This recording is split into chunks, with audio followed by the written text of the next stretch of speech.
update natin mga kapuso ang senatorial race. Ito po yung ating babasahin ngayon. Ang mga nangunguna sa pagka-senador. Habang patuloy po ang exciting. Pero parang ano na lang di ba? Konti na lang yung hinihintay natin. So, para medyo kahit paano, kung ikaw yung nandito sa pwestong ito, medyo may konting peace of mind ka na. So, 1 to 5. Tingnan mo natin kung sino-sino ang nasa 1 to 5. Nasa number 1 slot si Bongo with 21,699,929.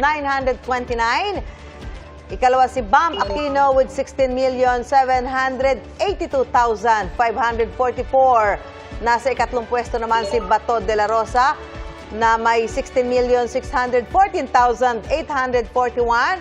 Ikaapat na pwesto si Erwin Tulfo with 13,769,562. At sa ikalimang pwesto naman si